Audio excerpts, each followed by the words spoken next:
بسم اللہ الرحمن الرحیم۔ عزیز طلباء السلام علیکم۔ عزیز طلباء، آج ہم اپنے تیسرے لیکچر کا آغاز کرتے ہیں۔ لیکچر نمبر 2 میں ہم نے سبق شاعروں کے لطیفے کے لطیفہ 2، 3 اور 4 کا جو ہے وہ مطالعہ کیا تھا۔ آج ہم اس کے بقیہ جو لطائف ہیں اس کو ڈسکس کرتے ہیں۔ لطیفہ نمبر 5 کچھ یوں ہے کہ خواجہ حیدر علی آتش کے ایک شاگرد تھے جو اکثر بے روزگاری کی وجہ سے سفر کا ارادہ ظاہر کیا کرتے تھے۔ بے روزگاری ظاہر بات ہے پریشان کن چیز ہوتی ہے اور انسان اس کے لیے کوشش کرتا ہے۔ تو ان کے ایک شاگرد کو بھی بے روزگاری کا مسئلہ تھا اور وہ اسی وجہ سے چاہتا تھا کہ کسی دوسرے شہر چلا جائے تو وہاں جا کر اپنی قسمت آزمائے۔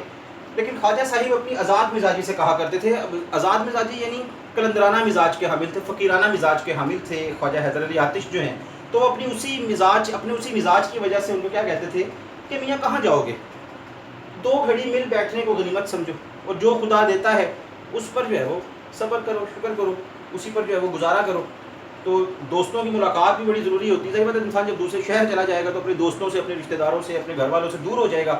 تو ان کا کہنا یہ تھا کہ اپنوں سے ملاقات جو ہے وہ زیادہ ضروری ہے اور جو خدا دے رہا ہے اس پر گزارا کرنے کی کوشش کرو تاکہ جو ہے وہ اپنوں کے قریب رہے انسان۔ تو ایک دن یہ ہوا کہ شاگرد ان کے آئے اور کہا حضرت رخصت کو آیا ہوں، رخصت کی اجازت دیجیے۔ پوچھا خیر باشد کہاں، یعنی خیر تو ہے، کدھر کا ارادہ ہے؟ تو ان کے شاگرد نے کیا کہا کہ حضور بنارس جا رہا ہوں۔ کہاں جا رہے ہیں؟ بنارس جا رہا ہوں، کوئی فرمائش ہے تو بتا دیں، یعنی میں بنارس جا رہا ہوں، کچھ منگوانا ہے وہاں سے تو آپ بتا دیں، کوئی آپ کو وہاں سے کچھ چاہیے، کوئی آپ کی کوئی ضرورت ہے بنارس کے حوالے سے تو میں واپسی پر وہ آپ کے لیے وہ چیز لے آؤں گا، کوئی خواہش ہے، کوئی فرمائش ہے تو بتائیں۔ تو کیا ہوا، خواجہ صاحب ہنسے اور کہا کہ ایک کام کرنا کہ وہاں کے خدا کو ہمارا سلام کہہ دینا، وہاں کے خدا کو ہمارا سلام کہنا۔ تو ان کا شاگرد بڑا حیران ہوا، اس نے کہا حضور کیا خدا یہاں کا وہاں کا الگ الگ ہے؟ تو آپ نے فرمایا کہ جب خدا وہاں کا یہاں کا ایک ہے تو پھر ہمیں کیوں چھوڑتے ہو، ہمیں چھوڑ کر کیوں جا رہے ہو؟ جس طرح خدا سے وہاں جا کر مانگو گے اسی طرح اس سے یہاں مانگ لو، تو جو تمہیں وہاں دے گا رزق وہ تمہیں یہاں پر بھی دے سکتا ہے۔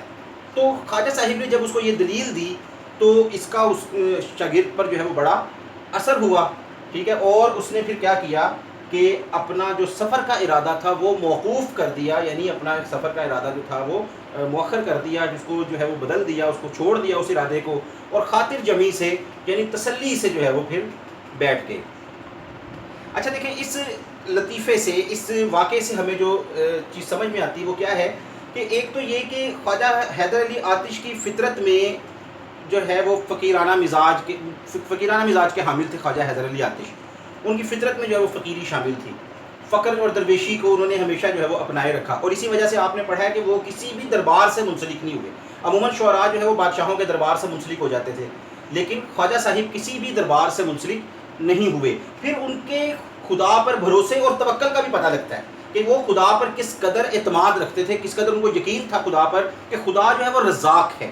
انسان کو رزق کے پیچھے بھاگنے کی بجائے کیا کرنا چاہیے، رازق کے پیچھے جو ہے وہ لگ جانا چاہیے، رزاق کے پیچھے جو ہے وہ لگ جانا چاہیے، اس کا دامن جو ہے وہ تھام لینا چاہیے۔ تو پھر انسان رزق کی کمی کا کبھی شکار نہیں ہوتا، رزق کے فکر سے جو ہے وہ انسان کو کیا مل جاتی ہے، نجات مل جاتی ہے۔ تو اس سے ان کے خدا پر بھروسے کا بھی پتہ لگتا ہے، ان کے قلندرانہ مزاج کا بھی پتہ لگتا ہے۔ اگرچہ جو ہے وہ سفر کرنا کوئی بری بات نہیں ہے، انسان کو چاہیے کہ وہ سفر کرے، ٹھیک ہے، لیکن یہ بات اپنی اپنی فکر کی، اپنی اپنی سوچ کی ہے، اپنے توکل کی بات ہے۔ عموماً جو ہے وہ ورنہ عربی میں کہا جاتا ہے سفر وسیلہ، تو سفر جو ہے وہ کامیابی کا ذریعہ بھی ہے، اور دنیا میں وہی لوگ اکثر آپ دیکھیں گے کامیاب بھی ہوئے ہیں جنہوں نے سفر کیا ہے، اپنا گھر بار چھوڑا ہے۔ تو گھر بار چھوڑنا بھی پڑتا ہے، لیکن عام حالات کی بات ہے یہ۔ تو اس میں کیا ہے کہ انسان کو چاہیے کہ وہ جو خدا دے رہا ہے اس پر صبر شکر کرے، اور اپنوں کے بیچ میں جو اپنے رشتہ دار ہیں، اپنے دوست احباب ہیں، ان کے درمیان جو ہے وہ زیادہ سے زیادہ وقت گزارے، کیونکہ سب کچھ جو ہے وہ انسان کو مل جاتا ہے، لیکن رشتہ دار، عزیز، دوست یہ جو ہے وہ دوبارہ زندگی میں نہیں ملتے۔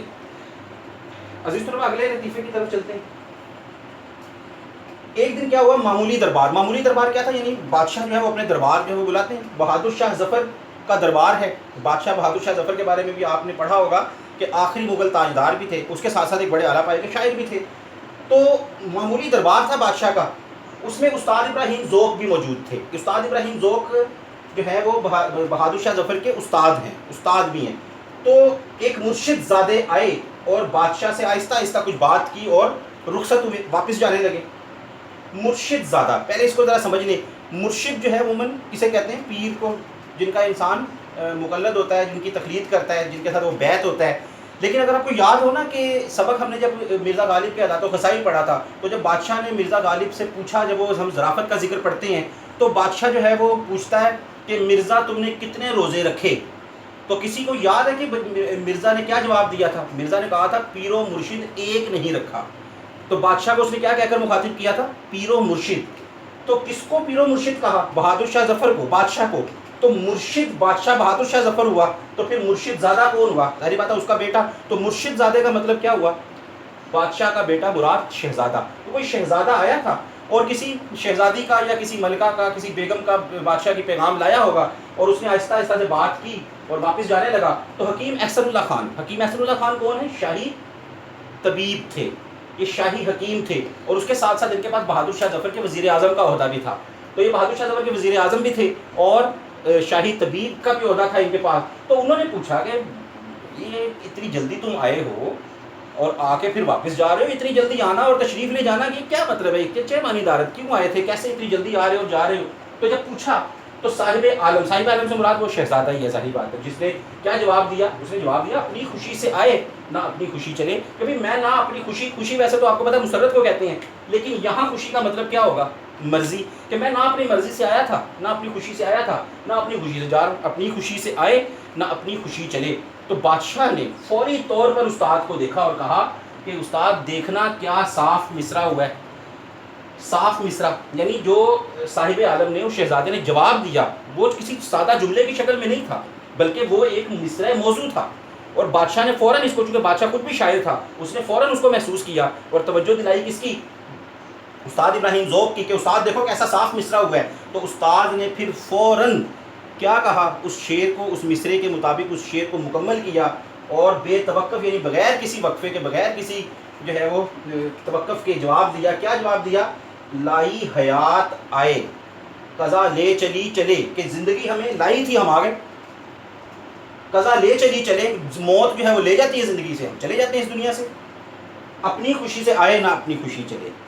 تو نہ ہم اپنی خوشی سے آتے ہیں اس دنیا میں اور نہ اپنی خوشی سے جاتے ہیں. یعنی انسان کا اس دنیا میں آنا اس کی مرضی کے بغیر تھا. انسان کی کوئی مرضی نہیں تھی، کوئی اس کا عمل دخل نہیں تھا. اور ایسے ہی جب انسان اس دنیا سے رخصت ہوتا ہے تب بھی اس کا کوئی عمل دخل نہیں ہوتا. تو انسان بیسیکلی ہے ہی بے اختیار بہت سے کاموں میں، اکثر کاموں میں. تو لیکن انسان جو ہے وہ ظاہر بات ہے دنیا میں آتا ہے، جب اس کو طاقت ملتی ہے تو وہ اپنے آپ کو جو ہے وہ شاید عقل کل سمجھ لیتا ہے، اپنے آپ کو تمام اختیارات کا جو ہے مالک سمجھ لیتا ہے. تو اس شعر سے ہمیں بہرحال ایک تو اس کا بھی پتہ لگتا ہے کہ انسان جو ہے وہ اپنی مرضی سے دنیا میں آتا ہے نہ جاتا ہے. لیکن اس کے ساتھ ساتھ ہمیں اس مرشد زادے کا جو شہزادہ ہے اس کے جواب سے ہمیں اس وقت کے رجحان کا بھی پتہ لگتا ہے. وہ وقت تھا جب قلعہ معلیٰ یعنی لال قلعے میں دہلی کے شعر و ادب کی محفلیں جمع کرتی تھیں، اور شعراء جو تھے وہ وہاں پر موجود ہوتے تھے اور اپنا اپنا کلام جو ہے وہ سنایا کرتے تھے. تو معاشرے کا ایک رجحان ہوتا ہے، ٹھیک ہے، ایک ماحول ہوتا ہے. تو انسان چونکہ ماحول کا پروردہ ہے، جیسا اس کو ماحول ملتا ہے وہ اسی ماحول میں ڈھل جاتا ہے. تو چونکہ اس وقت شعر و ادب کا رجحان تھا، ایک ماحول تھا، تو لہٰذا یہ ادھر اس وقت اکثر لوگوں کے اوپر جو ہے وہ شعر و شاعری جو تھی وہ اپنا اثر دکھاتی تھی، وہ ان کی فطرت میں، ان کی مزاج میں جو ہے وہ شامل ہو جایا کرتی تھی. تو اس مرشد زادے کے جواب سے ہمیں پتہ لگتا ہے کہ اس نے وہ سادہ سے لفظوں میں بھی کہہ سکتا تھا کہ میں آیا تھا کسی کام سے جا رہا ہوں، نہ میں اپنی مرضی سے تھوڑی آیا تھا. لیکن اس نے جو جواب دیا انتہائی شاعرانہ تھا اور اس چیز کو بادشاہ نے محسوس کیا. اور پھر استاد ابراہیم ذوق کی بھی ہمیں حاضر دماغی کا، ان کی قادر الکلامی کا پتہ لگتا ہے کہ کس طرح انہوں نے فوری طور پر اس شعر کو مکمل کیا اور ایک انتہائی خوبصورت شعر جو ہے اس کی شکل دے دی اس مصرعے کو. تو بیٹے اس کو یاد رکھنا ہے آپ لوگوں نے، ان تمام باتوں کو. دربار کون موجود تھا؟ ابراہیم ذوق. یہ سارے جو اہم نکات ہیں وہ پوچھے جاتے ہیں آپ سے، تو ان کو یاد رکھیں. مرشد زادے سے جلدی آنے اور جانے کا سبب کس نے پوچھا؟ احسن اللہ خان نے. صاحب عالم نے کیا جواب دیا؟ اپنی خوشی سے آئے نہ اپنی خوشی چلے. بادشاہ نے کس سے کہا کہ دیکھنا کیسا صاف مصرع ہوا ہے، کیا صاف مصرع ہوا ہے؟ تو کس سے کہا تھا؟ استاد ابراہیم ذوق سے. استاد ابراہیم ذوق نے کیا کہا؟ تو انہوں نے آگے سے شعر مکمل کیا تھا، لائی حیات آئے قضا لے چلی چلے، اپنی خوشی سے آئے نہ اپنی خوشی چلے. تو یہ باتیں جو ہیں ان کو یاد بھی رکھیں. اور اس کے ساتھ ساتھ جو میں نے آپ سے تھوڑی سی وضاحت کی ہے اس نثر پارے کی, تو اس کو بھی ذہن میں رکھیں. تشریح جب آپ کرتے ہیں تو یہ ساری باتیں جو ہیں وہ تشریح میں لکھنی ہوتی ہیں, اس میں یہ کام آتی ہیں. عزیز طلباء, لطیفہ نمبر 7, مرزا غالب. بڑا مشہور نام ہے اردو ادب کا. مرزا غالب نے کتاب لکھی جس کا نام تھا کاٹے برہان. کاٹے برہان کس نے لکھی؟ مرزا غالب نے. کاٹے برہان کس کی تصنیف ہے؟ مرزا غالب کی. کاٹے برہان کا ویسے مطلب ہوتا ہے دلیل کو کاٹنے والی, دلیل کو رد کر دینے والی, ہر دلیل کا جواب دے دینے والی. کاٹے برہان کتاب تھی, اس کے بہت سے شخصوں نے جواب لکھے, یعنی اس کے اوپر بڑے تبصرے کیے, اور بعض دفعہ بعض نے تو مرزا غالب کے بارے میں بڑی بڑی زبان درازیاں کی, بڑا برا بھلا کہا مرزا غالب کو اس کتاب کے حوالے سے. تو کسی نے مرزا غالب سے کہا کہ حضرت آپ کے بارے میں لوگ اتنا کچھ کہتے ہیں, آپ کے بارے میں لوگوں نے اتنا کچھ لکھا ہے, تو آپ نے کبھی کسی کو جواب کیوں نہیں دیا؟ کہ فلاں شخص کی کتاب کا آپ نے جواب نہیں دیا, اتنا کچھ اس نے آپ کے بارے میں کہہ دیا, اول فول بکا, لیکن آپ نے کوئی لفظ بھی نہیں بولا اس کے بارے میں, کوئی نہ کچھ لکھا.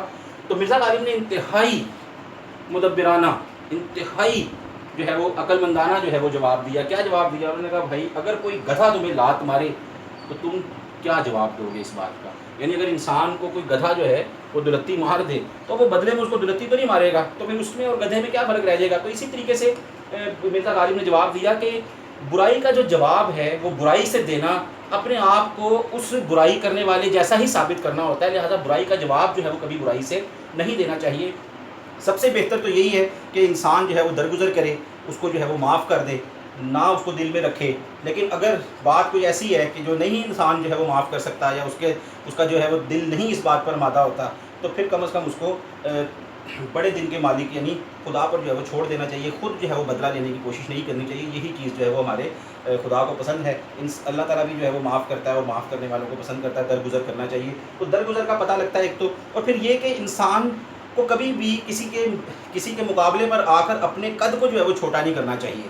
ٹھیک ہے, تو آنے جانے والے بہت سارے لوگ آوازیں کستے ہیں, لیکن ان کی ہر آواز کا جواب نہیں دیا جاتا. قرآن میں اللہ تعالیٰ کیا فرماتے ہیں کہ عباد الرحمن, اللہ کے نیک بندے وہ ہیں, یمشون علی الارض ہونا, کہ جو زمین پر عاجزی سے چلتے ہیں, وَإِذَا خَاطَبَهُمُ الْجَاهِلُونَ, اور جب کوئی جاہل ان کے منہ لگتا ہے, ان سے کلام کرتا ہے, قالوا سلاما, تو وہ اس کو سلام کہہ کر گزر جاتے ہیں. اس کے ساتھ جو ہے وہ اڑ نہیں لگاتے, اس کے ساتھ بحث نہیں کرتے, اور اپنی عزت, اپنی جو وزاداری ہے اس کو بچانے کی کوشش کرتے ہیں.